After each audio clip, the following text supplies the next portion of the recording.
Hello students, మనకి రీసెంట్గా Indian union government ఏదైతే ఉందో భూగర్భోష్ణ శక్తి అంటాము జియో థర్మల్కి సంబంధించి పాలసీని రిలీజ్ చేయడం జరిగింది.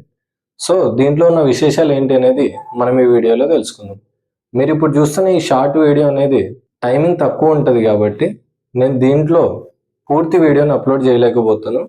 సో దీనికి సంబంధించిన పూర్తి వీడియోని మీరు ఒకసారి కింద ఏదైతే మీకు ప్లే బటన్ కనిపిస్తుందో అక్కడ జియో థర్మల్ ఎనర్జీ పాలసీ అనేది కనిపిస్తుంది కదా, దాన్ని క్లిక్ చేసి చూడొచ్చు.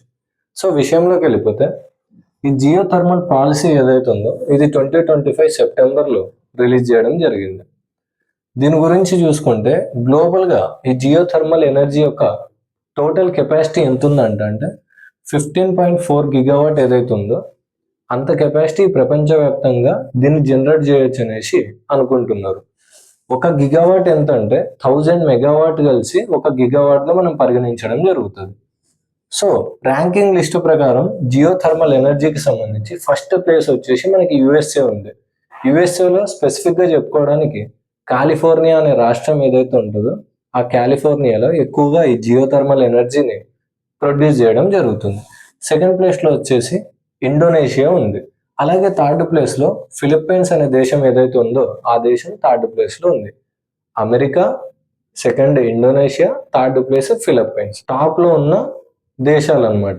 దాని తర్వాత వచ్చేసి మన భారతదేశానికి సంబంధించిన జియోలాజికల్ సర్వే ఆఫ్ ఇండియా ఏదైతే ఉందో మన భారతదేశంలో టోటల్గా 381 సైట్స్ని ఐడెంటిఫై చేయడం జరిగింది ఈ జియో థర్మల్ ఎనర్జీకి సంబంధించి. మన భారతదేశంలో ఎంత కెపాసిటీతో ఈ జియో థర్మల్ ఎనర్జీని ప్రొడ్యూస్ చేయగలుగుతాం అనేసి మన వాళ్ళు అనుకుంటున్నారంటే 10,600 మెగావాట్లు.